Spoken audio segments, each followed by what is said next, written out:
Hello, good morning children. Welcome to the online platform of Sri Gokulam Guruvayur. Children, we are starting a new chapter, chapter 7, Origin of Transactions.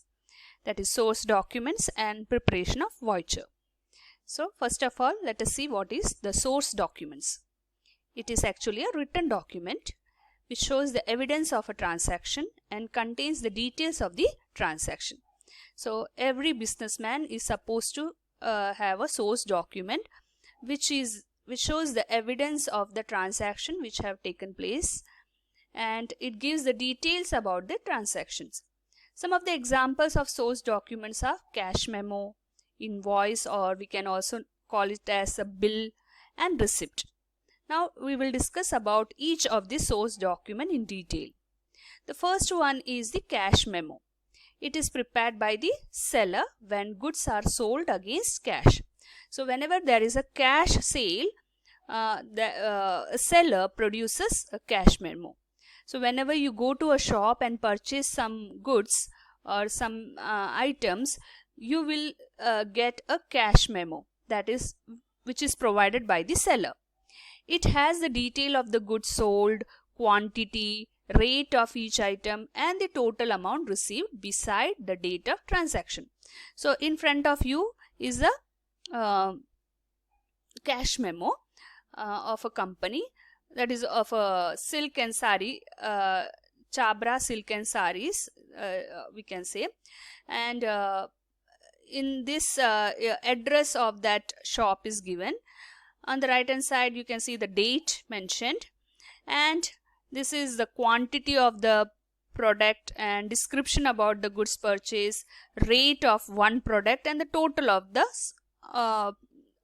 that is amount, total of the amount. So they have made a total of this in this column, and some descriptions is also given, that is, goods once sold will not be taken back. So this is the format of a cash memo which is produced or prepared by the seller when the goods are sold in cash, and it is an evidence for the purchase for goods purchase against cash.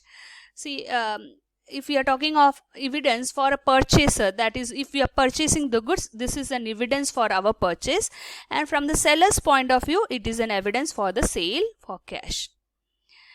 Now next is the invoice or bill. Now what is invoice and bill? An invoice or a bill is prepared by the seller when the goods are sold on credit. So the cash memo is it is also prepared by the seller when it is a cash purchase or cash sales, but invoice or bill is prepared by the seller when the goods are sold on credit, that is non-cash transaction. It has detail of the party to whom goods are sold and the total sales amount. So in this invoice, the name of the party to whom we have sold these goods is written. Okay, so we have sold this good to idle customer. Okay, and his place, where his business or where this person is staying, that is written over here. This is our company's name. Okay, and we are selling the goods to idle customer, and so his name will be written here, and what is sold and how much is the quantity we have sold, what is the rate of one product, and total sum of this will be given in the amount column. So this is the format of a invoice.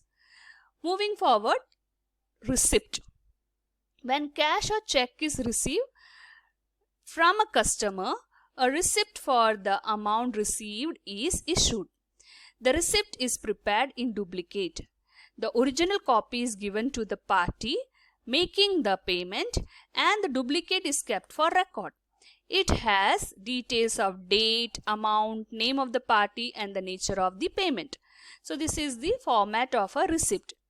Whenever you went, usually children, when you go to the store and purchase some stationery items, the staff in that store may have issued you the receipt.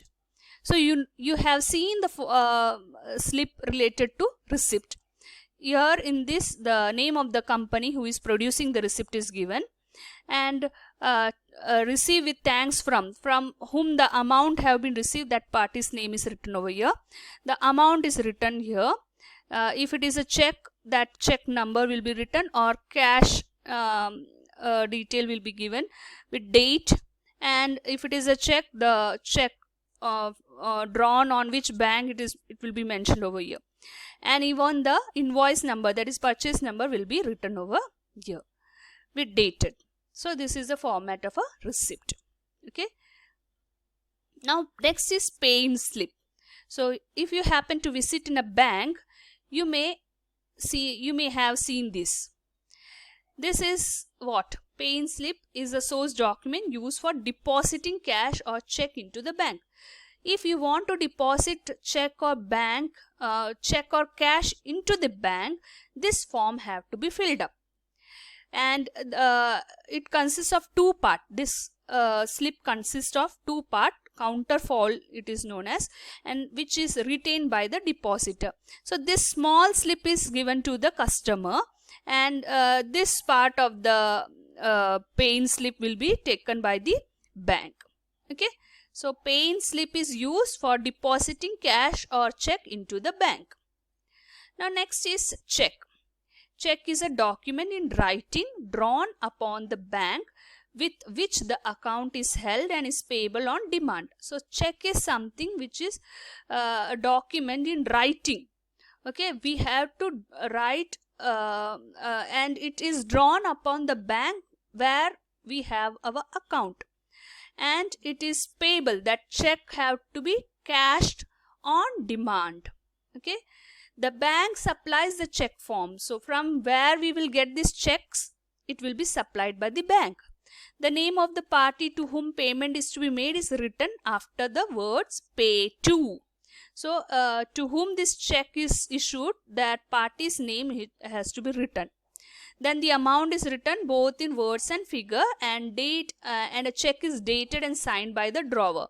So it have to be, the date is very important, from and also the signature of the drawer who is issuing this check is also important. So this is a format of a check. You can see here the date you have to mention here, and pay, to whom you are paying that check, that have to be written over here. The rupees in words you have to write, and figures you have to mention over here in this column box. Account number you have to fill over here, and here you have to put a sign. You can see here sign above. So in this place you have to sign. Okay. So you can practice that filling the check. If you have a that is don't go for an original check, take a copy of this and you can practice, or you just understand the way of how the checks are filled up. Okay, as a commerce student, this is very important. Next is debit note. A debit note is made out evidencing that a debit have been made to the account of the party named in the debit note. It details the reason for the debit. For example, a seller of a goods, please listen carefully, a seller of the goods will make a debit note if he finds that his goods have been invoiced for less amount. Suppose after making a transaction, the seller understands that, or he find out that the invoice, that is credit, you know that whenever we make a credit sale, we prepare an invoice. So an invoice have been recorded with less amount. So that was a mistake done by the seller. So for that purpose, a debit note is prepared. Similarly, a purchaser of goods will make a debit note if the goods have been over invoiced, or he have returned the goods, or the seller have allowed a lower discount. So these are some of the cases when the debit notes are prepared. That is in case of goods returned. Okay, the effect of the debit note is that amount due to the supplier is reduced, or if the amount is already settled, goods can be purchased further without payment. So as there is some mistakes in recording of transaction, or when if there is return of goods, the settlement can be made by issuing this debit note. Okay, so sometimes cash settlement will be made by reducing the amount, or sometimes in further purchase or sales, this will be adjusted. Okay, so that is the purpose of debit note. In the same way, we have the you can see the format of a debit note. Okay, for what amount the debit note is produced, or what is the reason here the goods are returned. Okay, so for as the return of goods is taking place, 5,500 rupees have to be adjusted in further purchases. Now next is credit note. Credit note is made out of evidencing that credit have been granted to the debtor. So debtor is a person who will make us who will pay us the money for the credit sale made by our company. For example, if a customer return goods previously invoiced, so we have sold the goods to one party on credit and he returned us the goods, or the customer is allowed further discount, a credit note is issued. So in these two cases we issue the credit note. That is, first one, returning of goods by our debtor, or discount allowed, further discount allowed to our debtors or customers. In that case we produce the credit note. The effect of the credit note is that the amount of customer indebtedness is reduced. So his liability is reduced, the debtor's liability is reduced. Or it is already, if it is settled by the debtor, then we will this money will be adjusted in the next purchase made by the concerned person. Okay, so this is credit note. So this is the format of a credit note.